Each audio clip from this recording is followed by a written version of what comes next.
Hey everyone, it's me again, and today we're going to discuss the best classes in Xenoblade Chronicles 3 for the early game. Now you might be asking, what even qualifies as the early game? To me, chapters 4 and below qualify as the early game. However, to help those still struggling, we'll limit our list to classes accessible in chapters 3 and assume players are below level 40.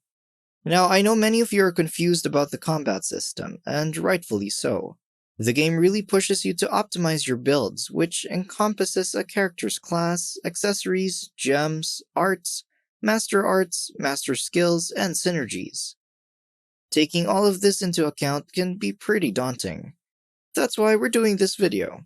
Knowing what classes to use and, just as importantly, inheriting the best master arts and master skills from other classes play a big part in the overall strategy of Xenoblade Chronicles 3. In case you didn't know, each character has their own base stat values. This, together with other elements such as class accessibility and opportunity cost, gives us insight into how we should delegate roles. Now, unless you're over-leveled or playing on easy mode, using 3 healers is very much recommended, assuming you are mainly controlling a DPS. You can definitely get away with sacrificing a healer if you enjoy playing tanks and healers. However, your overall DPS will take a massive hit, even if you add an additional AI-controlled DPS. The main reason is that the AI functions poorly as a DPS, but can perform pretty well as a tank or healer.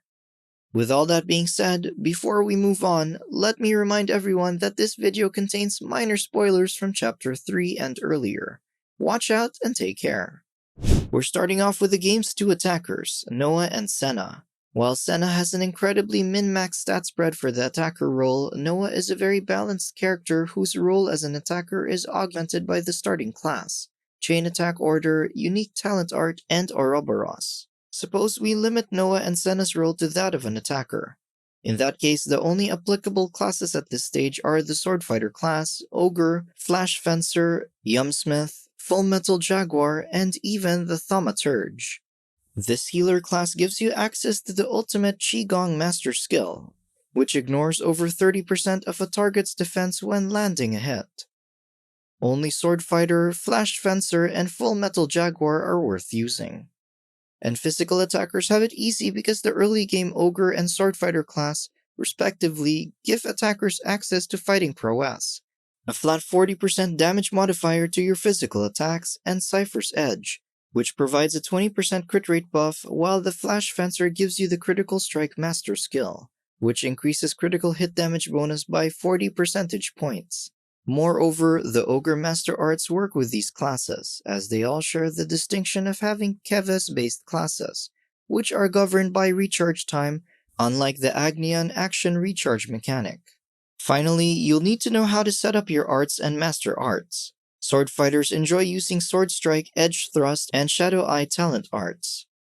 Really, you can use anything with the Sword Fighter, as long as you're using Sword Strike, which is the reason why sword fighters can effortlessly fill up the chain gauge in the first place, thanks to Sword Strike's low cooldown and directional damage bonus.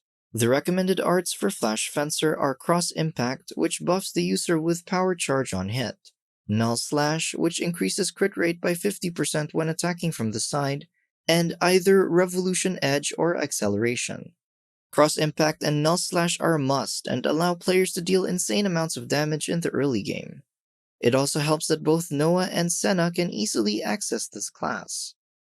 Both Swordfighter and Flash Fencer benefit from master arts like Ogre's Maximum Voltage, which boosts the user's damage by 20% and makes their attacks unblockable.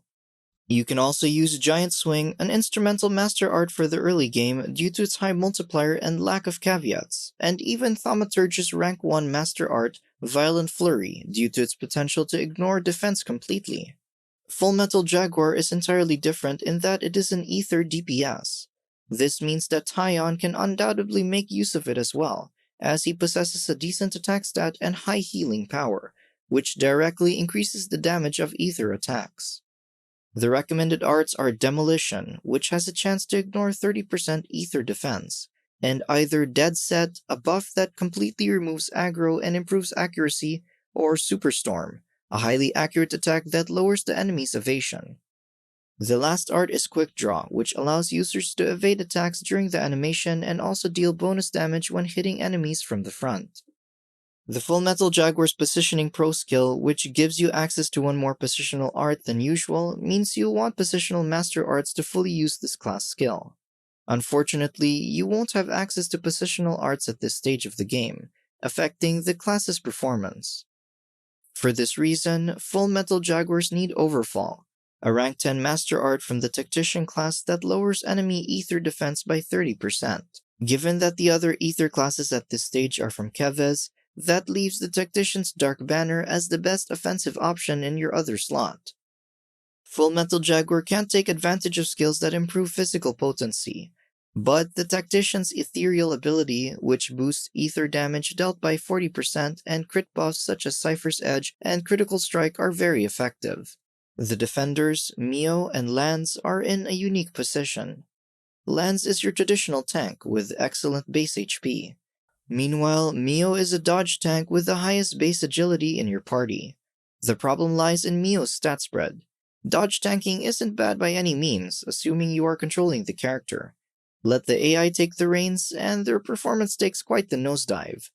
However, accuracy down debuffs and sufficient investment can make even an AI-controlled dodge tank viable. But generally, using a traditional tank is the way to go, even if you have to turn Mio into one. She does have her perks. For one, Mio has low attack and healing power while possessing incredible dexterity. In short, Mio can play the role of a traditional tank with average HP, low strength, low healing power, high dexterity, and top-tier agility. Even as a conventional tank, Mio can dodge enemies, assuming there are debuffs. The defenders at this stage of the game are the Zephyr, Heavy Guard, and Guardian Commander. All three of these classes are worth investing in, but only the Heavy Guard and Guardian Commander are worth using with lands. Starting with the Zephyr, Mio's base class, mechanically competent players can make great use of it. Using Speed Demon, which boosts evasion by 30% at the cost of 15% less damage output, Butterfly Blade, which increases aggro generated against one target by 50%, and Glow Ring, which inflicts target lock. Zephyr benefits from Master Arts like the Heavy Guard's Crash Out, which boosts aggro generated in an AoE, and Solid Stance, which lowers damage taken at the expense of the user's damage output. The Guardian Commander's Noble Taunt, which makes enemies target the user in an AoE, is a powerful and accessible option. While the Zephyr may be designed to survive by dodging enemies, that doesn't mean you can't improve your tankiness so that when they do actually hit, you're more than capable of sustaining it. Master skills like the Heavy Guard's Defensive Soul, which boosts physical defense by 10%, and the Guardian Commander's Protector's Pride, which increases recharge speed by 30% when non-defenders are targeted, are highly recommended. The Heavy Guard is Lance's starting class and offers excellent protection for your party in the early game, even with the AI at the helm. It's recommended to use Bull Rush, Crash Out, and Solid Stance. Bull Rush deals a chunk of damage and can inflict Topple, which is essential for both launch and daze combos. Crash Out boosts aggro generation, while Solid Stance will improve survivability at the expense of damage output, as explained earlier. The Guardian Commander works best with Shield Bash, Noble Taunt, and Falcon Swoop. Shield Bash and Noble Taunt are great at attracting aggro, while Falcon Swoop has a relatively short cooldown, making it useful for spamming fusion arts. In case you didn't know, knockback effects can interrupt enemy arts. The Ogre class's Giant Swing is another potential option. Moreover, the high damage multiplier can also help when trying to generate aggro. Both the Heavy Guard and Guardian Commander classes function similarly and benefit from the same Zephyr Master Arts, Glow Ring and Wide Slash. And yes, as you've probably guessed, the Heavy Guard and Guardian Commander can just share master skills interchangeably.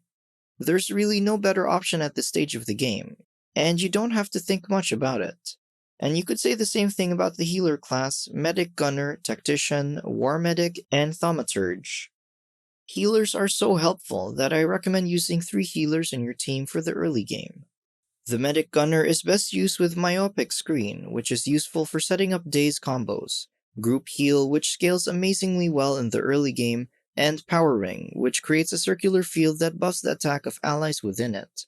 War Medic is another Kevis-based healer. I recommend using Heal Bullet and Multi-Blast for the healing, as well as Advanced Cooldown, which creates a field that improves the defense of those within them. It's no surprise that Medic Gunner and War Medic are similar in both names and practice. The best part is that one would technically only need the Tactician's Master Arts, Overfall, and Dark Banner to create a strong build. Share master skills between these classes for great results. Tacticians work better using Stormy Skies, which heals your party. Overfall, which lowers enemy ether defense on hit, and Avenging Eagle, which reduces enemy evasion in a wide AoE.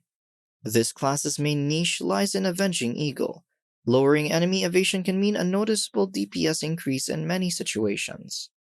The Thaumaturge is a different healer in that they deal physical damage. However, the class still benefits from healing power, making Taion the best option overall. It's recommended that you use Rank Splitter, which heals allies on hit, Leaping Current, which clears debuffs, and Spearpoint Thrust, which can inflict bind. These two classes have the privilege of being Agnion, meaning they can take full advantage of highly useful master arts like the War Medic's Multi-Blast, which heals on hit, Advanced Cooldown, which buffs your team's defense, the Medic Gunner's Ether Cannon, which lowers an enemy's accuracy on hit, and even the Swordfighter's Shadow Eye skill, which helps lower aggro throughout fights, and the Yumsmith's Damage Overtime art, Energy Grenade. Finally, the Medic Gunner's Ninja Healer, which reduces aggro generated from healing arts, and the War Medic's Healing License, which boosts the amount of HP restored. There aren't any equally good alternatives, but you could use defensive master skills like the Heavy Guard's Defensive Soul, which boosts your physical defense. Really, the most fascinating part about Xenoblade Chronicles 3 is the combat.